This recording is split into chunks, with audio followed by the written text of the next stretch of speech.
If you're still dragging your Gen Alpha kid out of bed every morning, you're not alone. You yell up the stairs, you poke, prod, threaten, bargain. Somehow you still leave the house late and stressed, and everybody's mad before 8 a.m.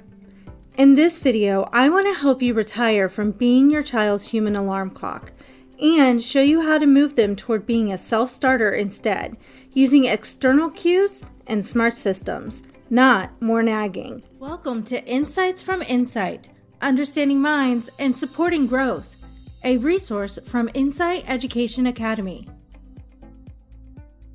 Make sure to like, subscribe, and turn on notifications. Well, here's what's really happening in most homes. You are the system. You are the alarm, the snooze button, the reminder, the backup plan. For our Gen Alpha kids who grew up with phones and apps doing a lot of the reminding, it feels normal to have an adult as their external brain. But if you're always the one dragging them out of bed, they never have to build the muscles of time awareness, task initiation, and self-management. Your nervous system is paying for it every single morning. Your job is not to be their lifelong alarm clock. Your new job is to be the system designer and coach. You design a simple morning system, you teach your child how to use it, you stay nearby as a safety net, not the engine. We're going to walk through a step-by-step transition from I physically wake you up to you use tools and routines to wake yourself up. First, get really clear on what success means in your house. Is it everyone out of bed by 6:45?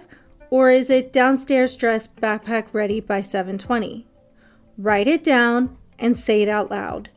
Gen Alpha kids are drowning in vague expectations. Get up earlier means nothing to their brain. Your goal is to be out of bed at 6:45 is concrete and measurable. Next, we get time out of your mouth and into the environment. That might look like a cheap physical alarm clock in their room, an alarm app with a wake-up tone and a 5-minute to leave reminder, or a smart speaker routine that turns on a light and plays a song. The crucial shift is this: the alarm wakes the kid. You don't have to wake them up. At first, you might still go in as backup, especially for younger kids or heavy sleepers, but the cue comes from the device, not your nervous system.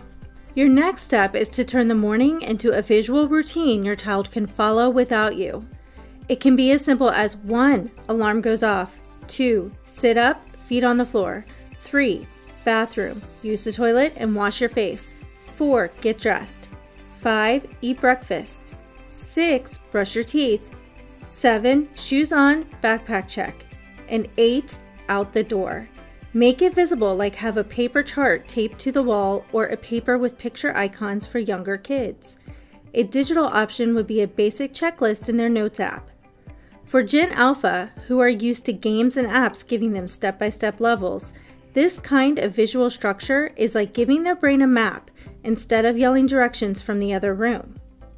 Most kids cannot go from mom drags me out of bed to I'm 100% independent in one jump. We're gonna have to phase you out. During week 1, use the parent plus alarm. You walk in when the alarm goes off and gently connect them to it. That's your alarm, time for feet on the floor. For week 2, shift to alarm first with a parent backup. You will wait a few minutes after the alarm goes off. If they're still in bed, you go in and say, your alarm already went off. What's step 1 on your morning list? For week 3, move to alarm only with a parent spot check. You don't wake them. You check once before it's time to leave. And finally, during week 4, it is time for the alarm only. You're officially retired from full-time human alarm clock duty. You're available if something goes sideways, but you're not the engine. If you get pushback, emphasize gently that you are building a habit, not testing their character. Here's the hard part. If they ignore the alarm and the routine, some natural consequences have to land. As long as it's safe, that might mean they have less time for breakfast or no time for elaborate hair or makeup. Finally, for an older child, they will have to utilize the tardy process at school, which eventually can lead to something like detention. You're not abandoning them. You're not pushing them with something random.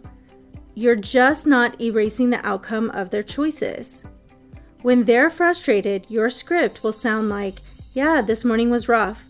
I believe you can tweak the plan for tomorrow." Or ask them, "What do you want to change so this doesn't happen again?" Reality is doing some of the teaching. You're there to help them make sense of it. Of course, not every Gen Alpha kid starts from the same place, so here are some troubleshooting tips.